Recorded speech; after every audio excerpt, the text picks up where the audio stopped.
ആനയും തയ്യൽക്കാരനും. ഒരിടത്ത് ഒരു ആനയുണ്ടായിരുന്നു. എല്ലാ ദിവസവും അവൻ്റെ പാപ്പാൻ അവനെ അടുത്തുള്ള പുഴയിൽ കുളിക്കുവാൻ കൊണ്ടുപോകും. കുറച്ചു നേരം ആ പുഴയിൽ നീന്തി തുടിച്ച് രസകരമായൊരു കുളി അവന് പതിവുള്ളതാണ്.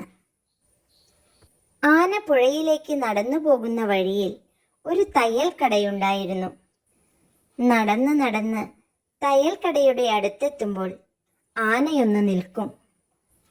ആ തയ്യൽ കടക്കാരൻ എല്ലാ ദിവസവും ആനയ്ക്ക് ഇഷ്ടമുള്ളതെന്തെങ്കിലും തിന്നാൻ കൊടുക്കും.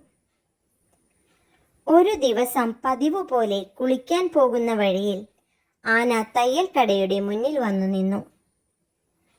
അന്ന് ആനയ്ക്ക് കൊടുക്കാൻ തയ്യൽക്കാരൻ്റെ കയ്യിൽ ഒന്നുമില്ലായിരുന്നു. പകരം അയാൾക്കൊരു തമാശ തോന്നി. തിന്നാൻ കൊടുക്കുന്നതിനു പകരം ആനയുടെ തുമ്പിക്കൈയിൽ സൂചി കൊണ്ട് ഒരു കുത്തു കൊടുത്തു. വേദനിച്ചപ്പോൾ ആനയ്ക്ക് നല്ല ദേഷ്യം വന്നു.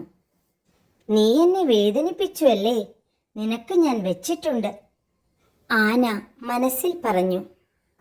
ഒന്നും മിണ്ടാതെ അവൻ പുഴയിലേക്ക് നടന്നു.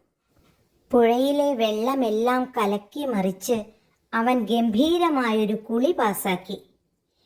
കുളിയെല്ലാം കഴിഞ്ഞ് തിരിച്ചു വരുമ്പോൾ തുമ്പിക്കൈയിൽ അല്പം ചളിവെള്ളം നിറച്ചു കൊണ്ടുവരുവാൻ ആന മറന്നില്ല.